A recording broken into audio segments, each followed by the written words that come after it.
শুভ বিবাহ ধারাবাহিকের আজকের পর্ব ধারাবাহিকের শুরুতেই আমরা দেখতে পাই সুধা পুরুষের বেশে রবিনের বাড়িতে যায় এবং রবিনের বউকে বলে, আমি লাখি কোম্পানি থেকে এসেছি সার্ভে করতে, এমনকি আপনাদের কিছু প্রশ্ন করবে, প্রশ্নের মাধ্যমে আপনাদের পুরস্কার বিতরণ করতে হবে। আমরা আপনাদের 5টা প্রশ্ন করব। এই 5টা প্রশ্নের সঠিক আনসার দিতে পারলেই আপনারা 1,00,000 টাকা জিতে নিতে পারবেন। এরপর রবিনের বউ তো মহা খুশি আর বলে, তাহলে আমাকে আপনি প্রশ্ন করুন। এরপর সুধা রবিনের বউকে বলে, আপনার প্রথম প্রশ্ন, আপনার স্বামীর পছন্দের খাবার কোনটা?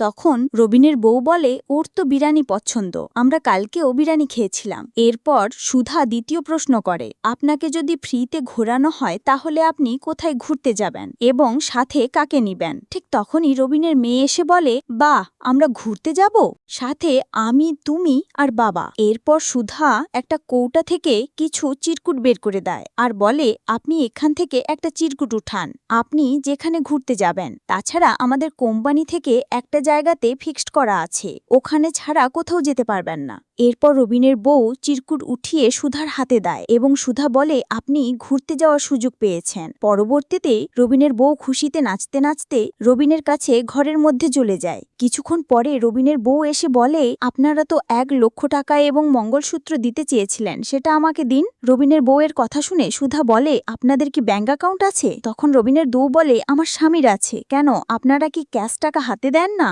তখন সুধা, আমাদের কোম্পানিতে আগে থেকে ফিক্সড করা থাকে, তাই আমরা ব্যাংকের মাধ্যমে টাকা লেনদেন করি। সুধা এটাও বলে যে আপনি আপনার স্বামীকে ডাকেন, একটা সই করতে হবে এবং যার নামে ব্যাংক অ্যাকাউন্ট থাকবে আমরা তার হাতেই চেকটা তুলে দেব। এরপর রবিনের বউ বলে, কেন, আমি এই সই করলে আমার হাতে দিবেন না চেক? তাছাড়া আমার স্বামী নেই। রবিনের বউয়ের এমন কথা শুনে সুধা বলে, আপনি তো একটু আগে আপনার স্বামীর সাথে দেখা করতে ঘরের মধ্যে গেলেন, তাহলে তাছাড়া আপনার মেয়েও ঘুরতে যাওয়ার কথা শুনে 3 জনে ঘুরতে যাওয়ার কথা বলল, এমনকি আপনি একটু আগেও বললেন 3 জনে বিরিয়ানি খেয়েছিলেন, তাহলে এখন আবার কেন বলছেন যে নাই? আর আমাদের কোম্পানিটা বিধবাদের জন্য কোনো সার্ভে রাখেনি, আপনি যেহেতু বিধবা সেক্ষেত্রে আমরা আপনাকে এই টাকাটা দিতে পারবো না, যদি বলেন তাহলে আমি আপনার নামে বিধবা ভাতা করে দিতে পারবো। এরপর রবিনের বউ বলে, কেন, উনি যদি না থাকে আপনি এটা টাকাগুলো দেবেন না? তখন সুধা বলেন, না, আমাদের কোম্পানি থেকে কোনো নির্দেশ নেই। পরবর্তীতে রবিনের বউ বলে, আচ্ছা ঠিক আছে, তাহলে আমি ওনাকে আনছি, আপনি এখানে একটু দাঁড়ান।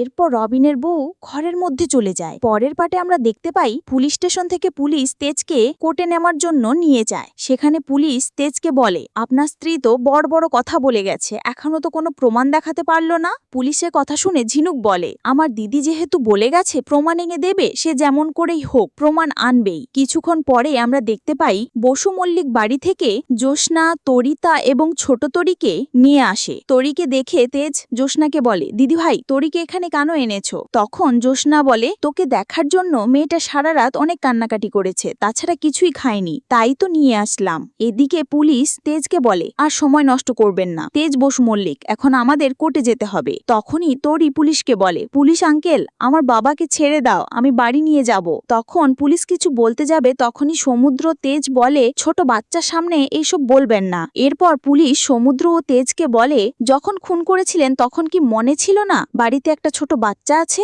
একটু মোড় ঘুরিয়ে আমরা রবিনের বাড়িতে দেখতে পাই সুধা আশুতোষ বাবুকে বলে, রবিন বাড়িতেই আছে, আপনারা ফোর্স নিয়ে রেডি থাকুন। ঠিক তখনই রবিনের শালাবাবু এসে বলে, আপনি কে, এখানে কেন দাঁড়িয়ে আছেন? তখন সুধা বলে, আমি সার্ভে করতে এসেছিলাম। এরপর রবিনের শালাবাবু বলে, এখন তো কেউ মাস্ক পরে না, আপনি কেন মাস্ক পরে আছেন? সুধা কিছু বলতে যাবে তার আগেই রবিনের শালাবাবু জোর করে টান দিয়ে মাস্কটা খুলে দেয়, এমনকি সুধাকে চিনে ফেলে। ঠিক তখনই রবিনের বউ রবিনকে নিয়ে বাইরে চলে আসে এবং দৌড়ে পালাতে গেলে আশুতোষ বাবু এবং বাকি ফোর্স সবাইকে চারদিক থেকে ঘিরে ফেলে। তখন সুধা বলে, কেউ এখান থেকে পালাতে পারবে না, পালানোর রাস্তা আমি বন্ধ করে রেখেছি। সুধার কথা শুনে রবিনের বউ বলে, আমি আপনাকে সব কথা বলবো, প্লিজ আমাদেরকে ছেড়ে দিন। এরপর সুধা রবিন এবং রবিনের বউকে নিয়ে থানায় আসে। শেষ সিনে আমরা দেখতে পাই সুধা রবিন এবং রবিনের বউকে থানায় নিয়ে আসে এবং সুধা পুলিশকে বলে, তেজ বসু মল্লিক খুন করেনি, আপনি ওনাকে ছেড়ে দিন। সুধার কথা শুনে পুলিশ বলে, আপনার কথায় আমি একজন খুনি ক্রিমিনালকে ছেড়ে দিতে পারবো না। তখন সুধা বলে, আমি প্রমাণ সহকারী কথা বলছি, এমনকি প্রমাণও আমি নিয়ে এসেছি। যেহেতু রবিন মারা যায়নি, পুরোটা একটা চক্রান্ত করা হয়েছে, সেহেতু তেজ বসু মল্লিককে আপনারা ছেড়ে দিতে বাধ্য।